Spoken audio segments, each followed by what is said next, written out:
bien, gracias Brian. Voy al encuentro, Marcos, vamos a saludar a Gustavo Marangoni, politólogo, profesor universitario, director de Marangoni Asociados. Leí un trabajo muy interesante de él, con su firma obviamente, sobre los candidatos, se llama "Están perdidos y temen niveles de abstención e indiferencia más altos. Los indicadores son crecientes y marcan una tendencia". Gustavo, buen día, gracias por atendernos. Hola, muy buen día, María Eugenia, gracias por llamar. No, por favor, y sinceramente recomiendo este trabajo tuyo porque amplias la mirada hacia esta profunda realidad nuestra que no empieza ni termina en unas PASO y que tal vez las PASO muestran cierto gran desconcierto de la política ante la propia realidad, ¿no? Vos ahí vas diseñando cómo se formaron estas coaliciones, que son de alguna manera todavía hoy más rejuntes que otra cosa. Bueno, pero te quiero escuchar a vos. Sí, en realidad el artículo tiene que ver con el hecho, primero, de leer lo que ha pasado este año en materia electoral, o desde diciembre del año pasado, si se quiere, con la primera elección, que fue en ese entonces la de Río Cuarto, luego tuvimos elecciones en Misiones, en Salta, en Jujuy, en Corrientes, y lo que vemos es un menor nivel de participación.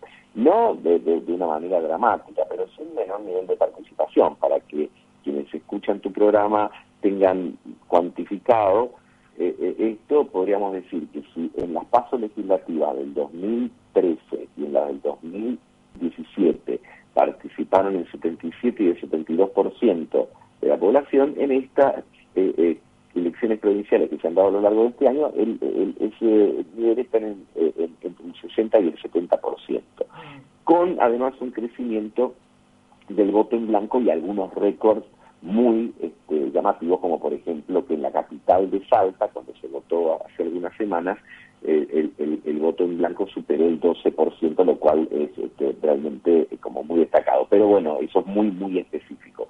Lo cierto es que llegamos a estas primarias con todavía no solo altos niveles de indeciso, lo cual eso suele pasar en las elecciones. Hay gente que define muy pocas horas antes su voto, sino también de alguna manera con una suerte de distancia de parte de distintos sectores de la población respecto al hecho del comicio, algo que se puede ver en los focus groups, se puede medir en las encuestas, pero también lo podemos ver nosotros en las reuniones familiares con nuestros amigos que a lo mejor no están tan interiorizados como nosotros, o tan atentos como nosotros a las novedades de la política, que te preguntas con naturalidad: hay que ir a votar de nuevo, ¿qué se vota ahora? Y después, ¿no? Entonces vemos que evidentemente no solo la pandemia, sino que Gustavo, la crisis han generado, sí. ¿Hay apatía o hay resentimiento?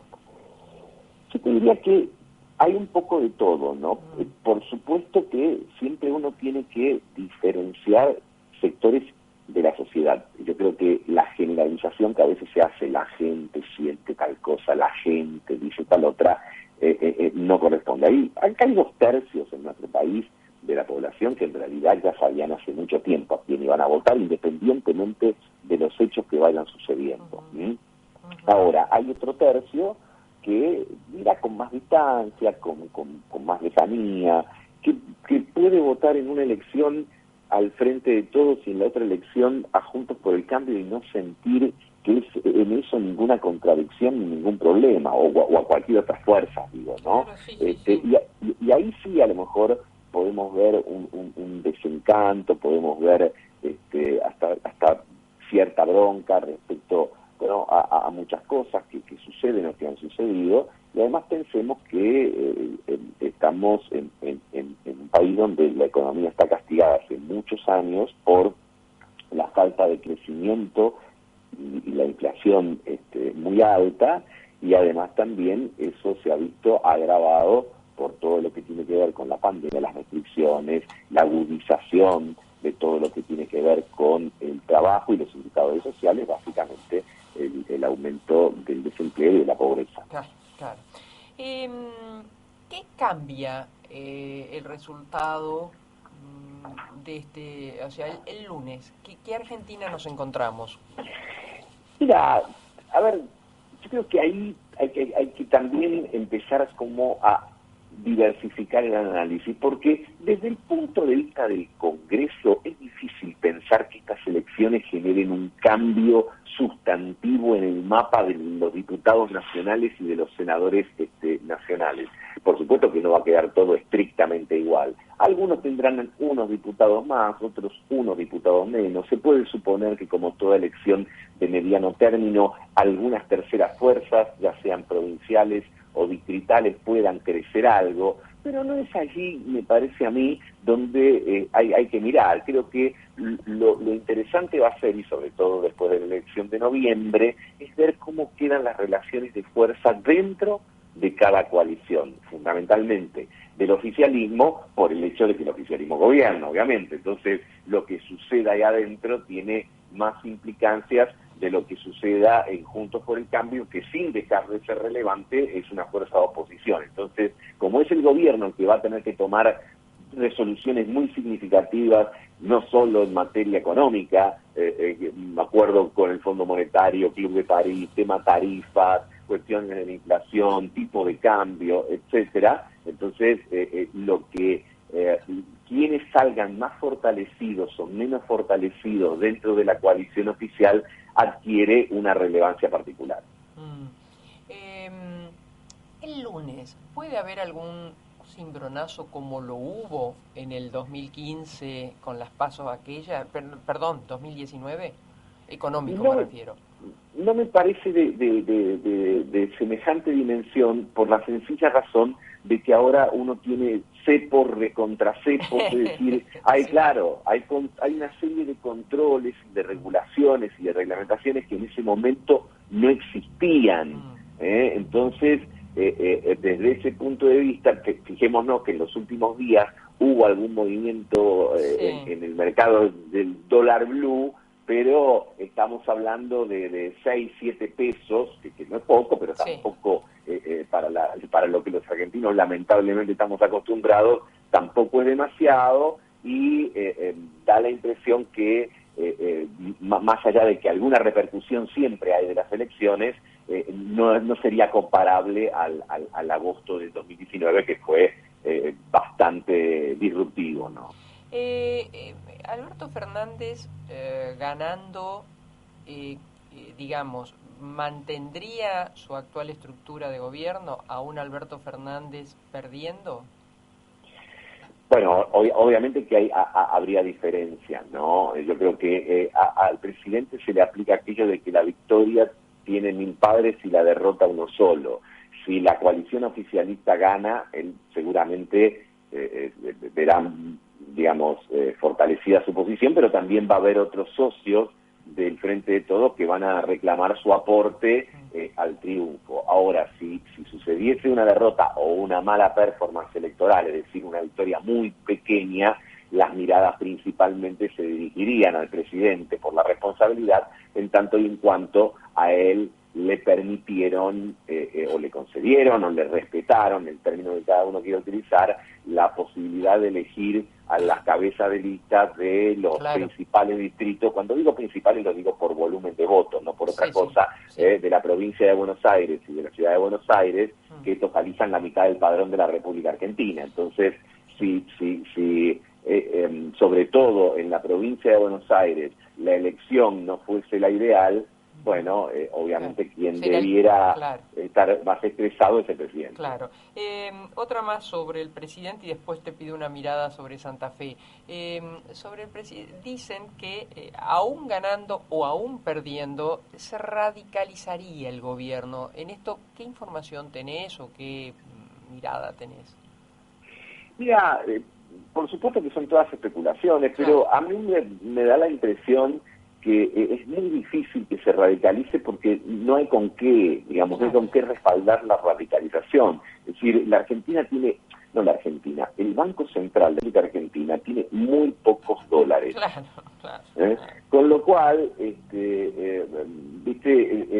eje está en concentrarse en la próxima etapa de qué manera se robustece la situación del Banco Central. Y hago esta diferenciación. En el Banco Central hay poco dólares, la Argentina está llena de dólares. Claro, Lo dicen las estadísticas oficiales, Sí. lo dice el propio presidente del Banco Central, que estima solo en nuestro país, en cajas de seguridad, detrás del guardado en medio de los zapatos, detrás de un libro, hay más de 100.000 millones de dólares. Y afuera el INDEC plantea que eso sumado a los fondos del exterior son más de 250.000 millones de dólares. Entonces, para que vos tengas una idea, el Banco Central dispone hoy, digamos, de dólares, digamos, que se pueden utilizar, Sí. de un poquito menos de 10.000, que van a ser menos de 8.000 el 22 de septiembre, cuando pague la cuota del Fondo Monetario, y que se calcula que para fin de año, cuando haya que pagar la otra cuota y otros puchitos que hay en el medio, más algo que tenga que usar para mantener el mercado de cambios, van a quedar en alrededor de 4.000 o 5.000. Claro. Así que con eso yo te diría que tenés muy poco para radicalizarse. ¿No? Y ahora lo último que te pido es, viste que después de los ojos en Buenos Aires, por tamaño electoral, por un montón de situaciones, pero expresamente por eso, me parece que lo sigue en cuanto a las miradas Santa Fe. Sin ningún lugar a dudas, porque Santa Fe, que además de representar el 8% del padrón electoral, es decir, que tiene un peso importante a nivel nacional, se ha convertido de alguna manera en uno de los focos más mirados por los analistas políticos, digamos, en este proceso electoral, por muchos motivos. En primer lugar, porque la candidatura de él, hasta hace poco tiempo ministro de Defensa, conllevó una suerte de movimiento interno dentro del gobierno, donde, bueno, casi se le impuso la renuncia por televisión, y además hubo como apoyos cruzados porque el candidato tenía el apoyo de la vicepresidenta, pero hay una estructura del peronismo santafesino, digamos, que lo apoya, otro que lo apoya a Perotti. Entonces, el primer punto, digamos, ahí, qué es lo que suceda es relevante, porque una victoria de Perotti obviamente consolidaría al propio gobernador, pero también a quienes le dieron el apoyo nacional, y una victoria de Rossi dejaría a estos dos niveles de gobierno en una situación más compleja. Y por el lado de Juntos por el Cambio, bueno, hay 4 listas, y el interrogante yo creo que está planteado para noviembre. Cualquiera de las 4 que gane, que ojo, esto también vale, me parece a mí, para el Frente de Todos, qué nivel de apoyo va a tener de los derrotados o de los vencidos en la primaria.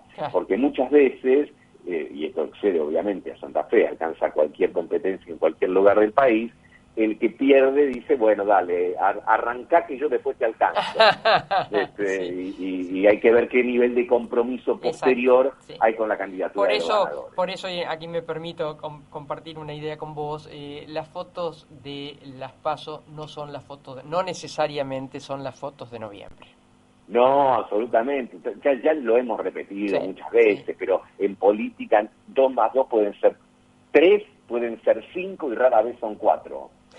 Lo último, ¿sabés si al final se acordó para que los datos los empecemos a tener todos a partir de las 9, ¿verdad? Sí, en realidad no se ha especificado el horario de las 9. Primero se dijo alrededor de las 11 y después se dijo más temprano.